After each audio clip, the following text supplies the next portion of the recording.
How you doing there? Welcome back to Babble on Talmud. Today was some Daf Yud Ches, Daf 18 of Masechta Makos. Friends, yo friends. Yeah, today is just kind of like a dafy kind of daf.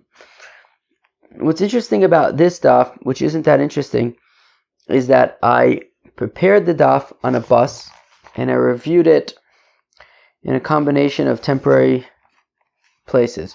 So, usually I'll prepare the daf in a stable environment, even if for whatever. Usually I prepare and review the daf in a stable environment, but usually if I prepare the daf in an unstable environment, I'll probably review it in a stable environment, or if I prepare it in an unstable environment, I don't know what I just said, but usually at least I'll be in a stable environment for one part of prepare or review. What's unique about this daf is both of them were in unstable environments, so no guarantees. Here we go. Amanda, there isn't anything that I didn't understand. If I didn't understand something, obviously I would make sure to look it up. But maybe there were a few things that maybe I would have wanted to double check that I didn't double check. So we're just gonna kind of wing it. No, we're not winging it at all. But just kind of go with the flow. Okay. That's interesting. Maybe there's a range. In 5 years of Babel and Talmud, I don't think I ever had this chiddush. Maybe there's a range of Babel on one hand and Talmud on the other hand, and maybe some dafs are closer to Talmud and some dafs are closer to the Babel on the Babel Talmud spectrum. So this daf might be closer closer, more of a Babel daf on the Babel Talmud spectrum. Usually, I guess I want to get it as close to the Talmud side of the spectrum as possible. This I guess maybe is more on the Babel side of the spectrum. How's that? Let's go weiter. So we're on Daf Yud Ches Amud Aleph, about 5 lines into the Amid. Gufa, we said earlier, i.e. yesterday. Amar Rove, says Rove, Zar she'achol mena eila, so a Zar, right? This guy has 5 strikes against him. He's a non-kohen, he's a Zar. She'achol mena ola, who's eating from a korban ola. You're not allowed to eat a korban ola. It's all entirely to the Rebbeinu Shalom. Only the Rebbeinu Shalom eats korban ola. So that's strike 2. Lifnei Zrika. Strike 3 is that it's before Zrika Sadam. Strike 4 and 5 is that it's outside of the walls of Jerusalem, which then, of course, is also outside of the Azar. So, 5 strikes against him. 1, he's a Zar. 2, he's eating from an ola. 3, it's before Zrika Sadam. 4, it's outside of the Azar. 5, it's outside of Jerusalem.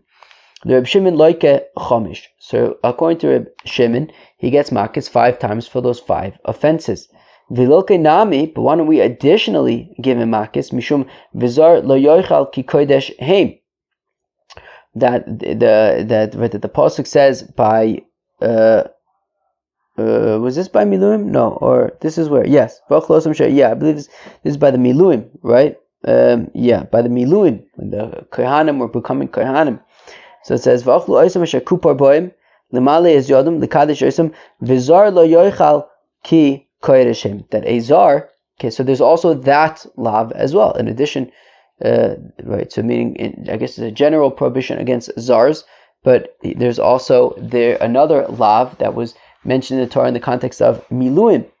So hanimile echa dilekhanim chazi. Yes, but that lav of v'zar lo yochal would only be shaykh when it is shaykh to the Kohanim, right? Right, as Rashi points out, the Chazi l'Kohen k'dichsev reisha d'kov v'achlo osam asher kupa b'hem. Right, this is talking about by the Miluim when the Kohanim were being inaugurated as Kohanim, and it says, I'm going to read the pasuk v'achlo osam asher kupa b'hem. So those who got atonement through them will eat them, i.e. the Kohanim in this case. Lemale esodim to the kadesh osam to become kohanim. V'zar lo yochal kukodeshem, and zars can't eat it because they're kodesh. So the first part of the pasuk says v'achlu osam asher kupa b'hem. The first part talks about the kohanim eating these korbanos. The end of the pasuk says that zars can't eat the korbanos. So we're going to say that, okay, so in scenarios where kohanim can eat the korbanos, zars can't eat the korbanos. But here kohanim also can't eat the korbanos because we're talking about a korban ola. Only the Rebbeinu Shalom eats a korban ola. Okay, so again, animile echad l'kiyanim chazi.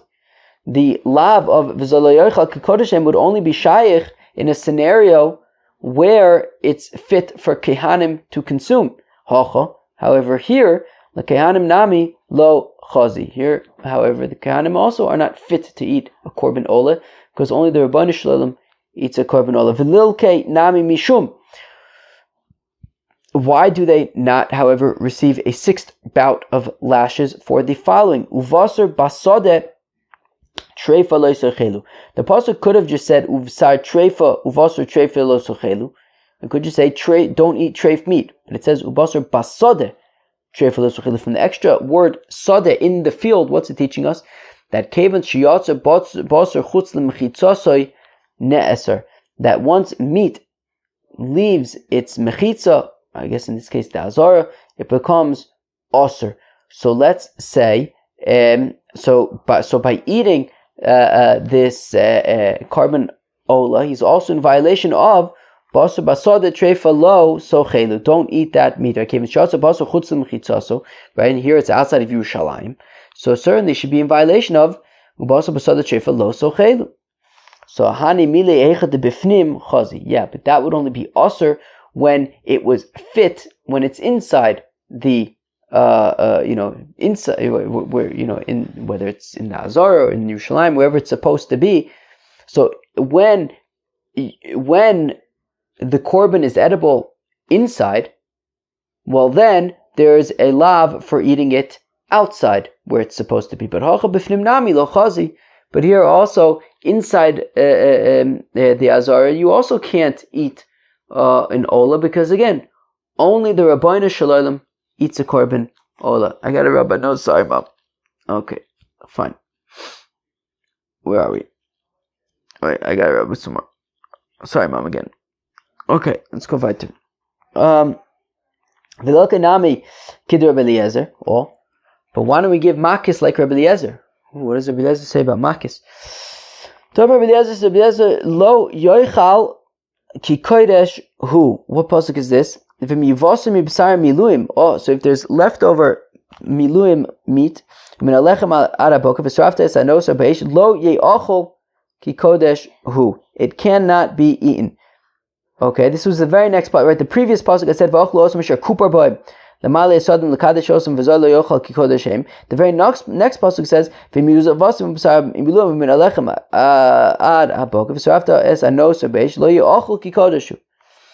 that's the very next pasuk in the context of the miluim. So it says, the Amar Rabbi Eliezer lo ye'achel ki kodesh hu kol sheba kodesh pasul ba'akasuv litin lo'isais alachilasu. Right? That whenever you have kodshim that are pasul, so then the pasuk, then there's a lo saise against eating that korban. No, so here also this korban is pasul, was outside of Yerushalayim, so it's pasul. So anemile eicha de kodem psulo chazi. Yeah, but again, that is also only when prior to its psul it was fit for consumption. So I got distracted. So there's noise coming from upstairs. So again, kol sheba kodesh pasul ba'akasuv litin leisais al chilas. Or whenever you have kodshim that are pasul, so there's a leisais against eating it. So the hani mile eicha de kodem psuloi chazi. That's only when prior to becoming pasul it was fit for consumption. But hacha again over here by the korban olah kodem psulo nami lo chaze. But here before it became pasul was also not fit because it's in olah. Let me see what's going on upstairs. Yeah, my uncle came over, so everybody's up there schmoozing, which is nice for them, but not so nice for us. All right. Well, I'm just gonna have to focus over here. All right. So where are we? Okay. So fine. Okay. Wait. 1 second. My nose is bothering. Give me 1 second. Okay. Okay. But what about the other opinion about Rabbi Eliezer? The Tana that we learned about Rabbi Eliezer, says Rabbi Eliezer, kol shu be kolil tia. What's the aleph there? Lo seachel. What's this pasuk? V'chol minchas kohen kolil tia lo seachel. Or what about the pasuk that says b'cholil tia lo seachel? That anything that should be entirely consumed cannot be eaten. that it's a lav to eat it. Ein chinami. Yeah, ein chinami. Rav mehai kra k'amar. And Rav is dafka saying from this that I think the point is, and I didn't have the article to confirm, but I can confirm it now, Taka. But I think the point, where am I? Daf Yud Ches Amud Beis. I think the point is that, meaning this is the pasuk where he's learning out that that a zar who eats a korban ola is bichlal chayiv for that. I think this is the pasuk. What does it say? Yeah.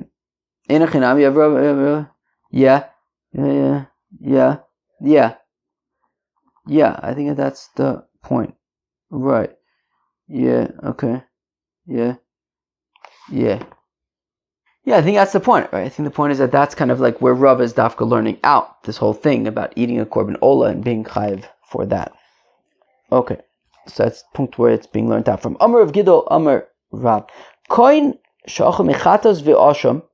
So a koin who eats from a korban chatos, a korban asham, of course a koin is allowed to eat from a korban chatos and a korban asham, but lifnei zrika. But he ate before zrikas adam.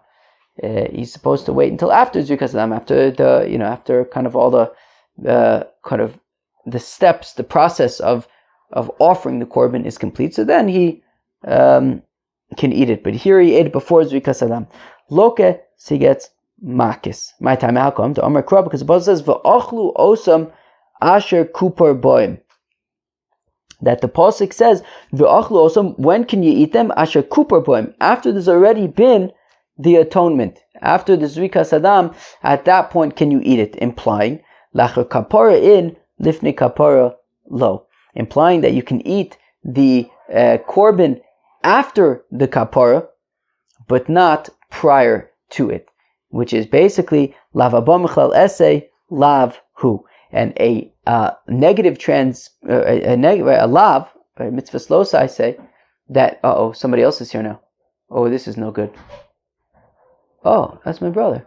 Oh, that's nice. What's he doing here though? It's early. Oh, this is gonna get loud. This is gonna get real loud. Chevra, I have 3 episodes of Babylon Talmud to record today. This is the first. Chevra, you know what this means? The next 3 days. You may want to find somebody else to listen to. And I'll go upon him. So, this is going to be rough. Alright, I'll go upon him. Here we go. The noise begins. This is going to be tough. And my uncle's here, so everyone's going to be excited to see him. Except for me. This is going to be tough. Alright, I'll go upon him. So lavu lavu, and the implication of the so we say that you can eat the korban after the zrikas adam, implying that before the zrikas adam you can't. And even though it doesn't say anywhere explicitly in the Torah, don't eat the korban before the zrikas adam, it's implied, and if it's implied, it's as good as having been said, and therefore it's a lav, and you can be chayiv makis for it. Masav Rave, but Rave asks a kasha. V'chol behema mafreses parsa v'shersas shesa shtei frosos malazger ba'behema osa toichelu. That the pasuk says that which animals can you eat? You can eat animals with split hooves and that chew its cud. Those animals you can eat. Chevre, who could tell me what's the implication? That any other animals you can't eat. Okay, done deal. So, you can't eat animals that do not fit that criteria. Now, if it's like we just said a minute ago, there's so much noise. If it's implied like we just said a minute ago, that you can just imply negative commandments, and therefore if we say, okay, so you eat animals with split hooves and that chew its cud, implying that you can't eat other animals, done deal. But as zeh lo sochelu lamali, so then why is there another pasuk that says, and don't eat these animals? I don't need that pasuk. I already know which I can eat.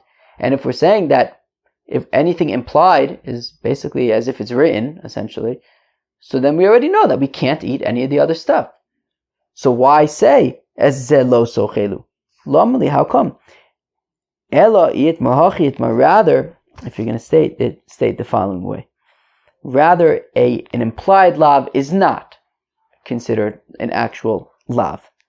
Amar Rav Gidon Marav, Zor she'achol mechatos v'osham lifnei zrika potter, that a zar who eats from a chatas or an osham before, where am I? Okay.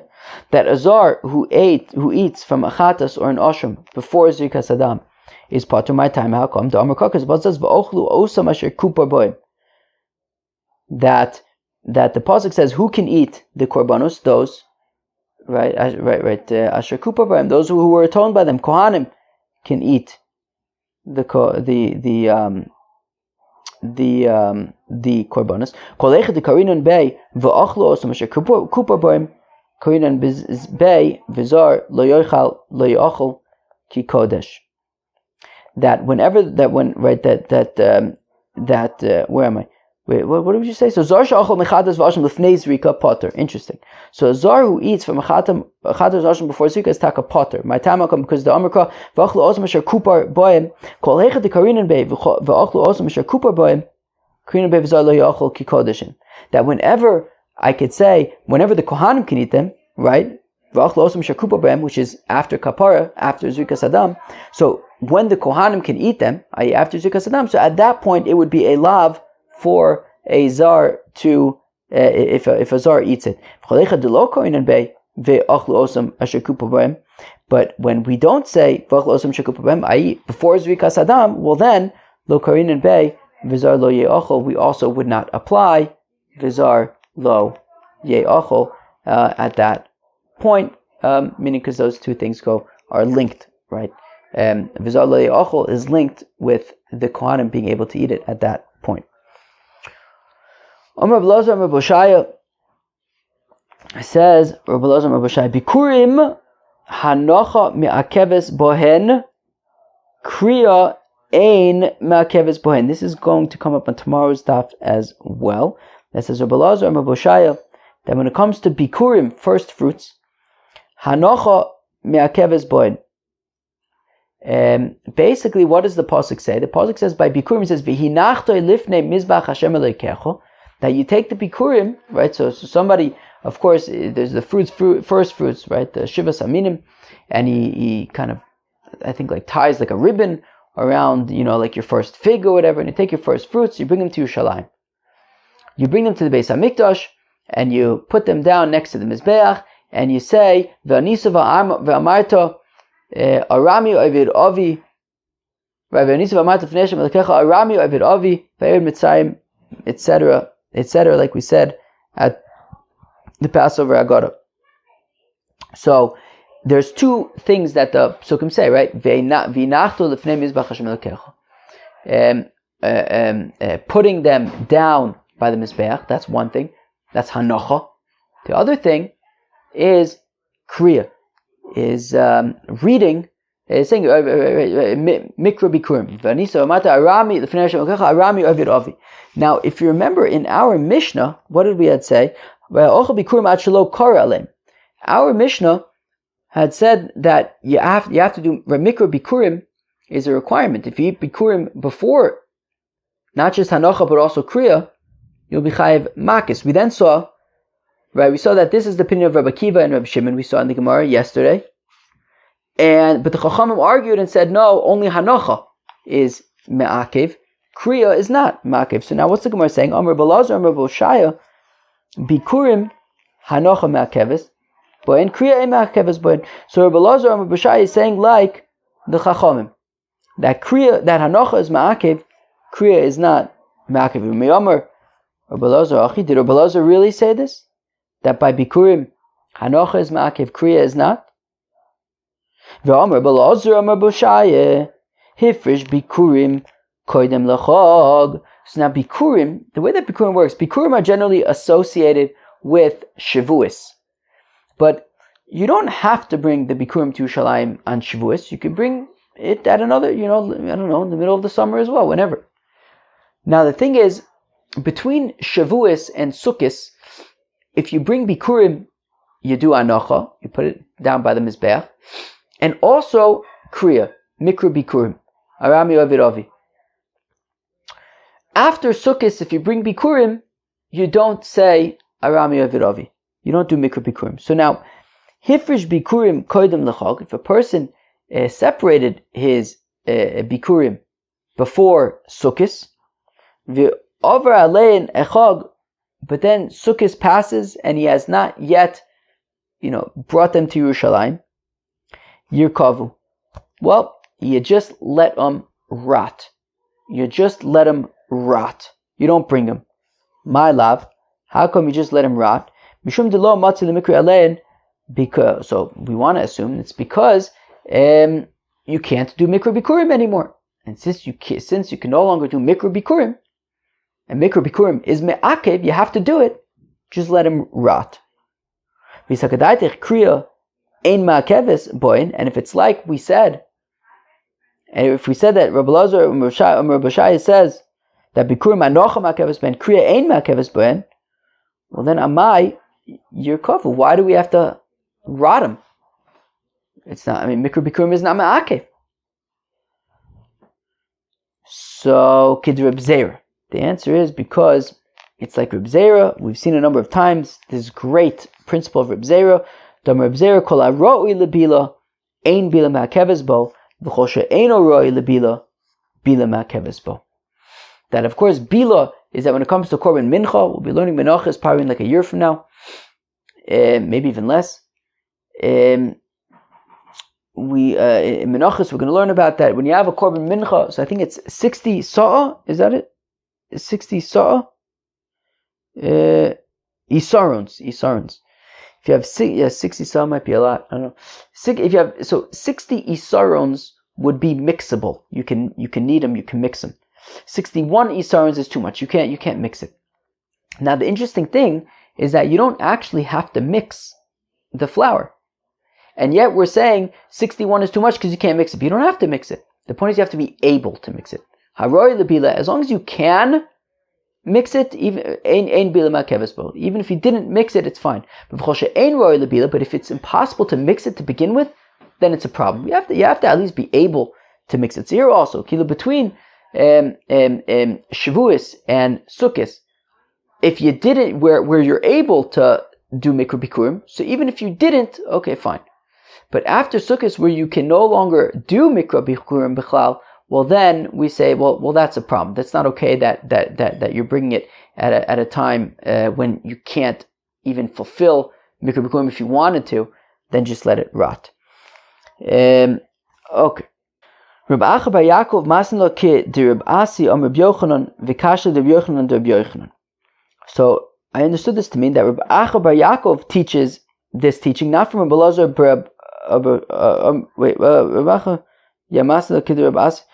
either that he's not teaching it like, that's how I understood it.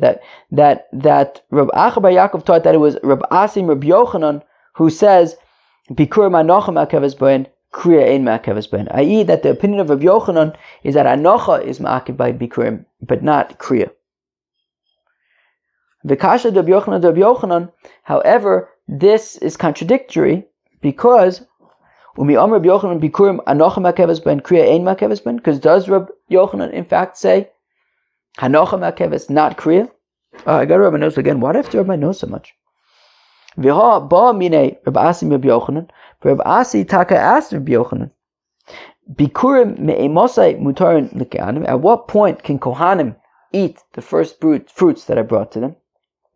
V'amar lein, Rabbi Yochanan responded, haru'uyin l'kriya mishakar alein. Well, if they are fit for to do mikra bikurim, i.e. between Pesach and Sukkot, well, mishakar alein. After kriya, i.e. kriya is ma'akev. V'she'en roi l'kriya, and if they are not roi l'kriya, I guess after Sukkot, mishayiru pnei abayis, from the time that they were brought into the base hamikdash. So kasha kriya akriya, kasha anocha anocha. So it's kasha in terms of kriya, because first we're saying that hanocha is ma'akev, not kriya. Then we're saying that it only becomes mutter. Right, then Rabbi Yochanan is saying that it only becomes mutter to the kohen after kriya, and also it's kasha v'anocha an anocha because initially Rabbi Yochanan is saying that hanocha is ma'akev, and then he's saying no, it's actually possible to just not even do hanocha. Could even just go to the Beis Hamikdash. So kriya leikasha, the whole kriya thing is not a problem. Harab Shimon harabanan. Okay, I guess in one place Rabbi Yochanan is quoting Rabbi Shimon's opinion, which we learned to say that kriya is ma'akev. In the other opinion, in other places, quoting the Rabbanan's opinion, which the Rabbanan had said that kriya is not ma'akev. Hanocha nami leikasha, and also hanocha is not a question because Rabbi Yehuda harabanan. It's machlekes Rabbi Yehuda and the Rabbanan about is hanocha me'akev or not. My Rabbi Yehuda, what's Rabbi Yehuda? The Tana that we learned in the Brayso, Rabbi Yehuda, says Rabbi Yehuda, v'nachto zo tnufa. That one pasuk says, v'ata inei vesias reishis pri adoma shenasata li Hashem v'nachto lifnei Hashem elkecha v'shachvis lifnei Hashem elkecha. But we have another pasuk that also says, v'lokach hakohen atenim yadecha v'yinicho that it says hanocha twice. Now Rabbi Yehuda says v'inachto zo tnufa. Now Rabbi Yehuda says that when the pasuk says v'inachto, it's actually not talking about hanocha. It's not talking about placing down the bikurim by the mizbeach. It's talking about waving the bikurim. You wave it around. Hatomer zo tnufa. Do you say that this is talking about waving it around? Or hanocha mamish. Maybe it means putting it down. Not waving it around. Well, when it says in the other pasuk v'inicho, that's talking about putting it down. Hamani mikayim v'inachto. The mother we learn out from when it says v'inachto, zotnufa. That is waving it around. And because Rabbi Yehuda learns that one of them is putting it, v'inicho is putting it down, v'inachto is waving it around. So it doesn't say twice in the Torah to put it down. It says it once to put it down. In order for it to be ba'akev, we need both of them to be saying you should really put it down, right? Both hanocha should be talking about putting down the bikurim. If both of them were talking about hanocha by bikurim, then I would say it's me'akev. But according to Yehuda, one of them is talking about waving, and therefore, yeah, obviously you should put it down, but if you didn't, it won't be me'akev. So that was the opinion that said that just seeing the Beis Hamikdash would be enough. Umantana the polyglot of Yehuda, who argues with Yehuda and says hanocha is me'akev? Rabbi Eliezer ben Yaakov. So Rabbi Eliezer ben Yaakov, the Tana that we learned in the Brayso, v'lokach hakoin hatenem yodecha, that when the pasuk says that the coin will take the basket from your hand, limit al bikurim shetun tnufa to Rabbi Eliezer ben Yaakov. Rabbi Eliezer ben Yaakov learns from there that bikurim, right? V'lokach hakoin hatenem yodecha, that teaches that it requires waving around. And if we learn from their waving around, well then both hanochas are teaching about hanocha, in which case it teaches that hanocha is me'akev, you need to do it. My time with Rabbi Eliezer ben Yaakov, how come Rabbi Eliezer ben Yaakov says that v'lokach hakohen hatenem yodecha is talking about hanocha, is talking about tnufa, waving it around? As a yad mishlomim. Learns a gzeir shov of yad from shlomim. It says by bikurim that he'll take the basket from your hands. Uchsev, and it says by shlomim yodov tivieno es ishe hashemakan koin aflalun koin. Just like by bikurim, it's a coin taking it. So also by shlom, it's talking about a coin taking it. Malahalim bailim aflakan bailim. And just like by shlom, it's talking about the bailim, the owner of the shlom. Here also it's the owner of the bikurim. How so? Haketza maniach koin. Somebody's making seltzer. Haketza maniach koin yodov tachas yidei bailim umein. If the coin puts his hands beneath the hands of the owner and they both wave tzazamen, they wave together. That was the Yud Ches of Masechta Makos. Hope you enjoyed. Peace out.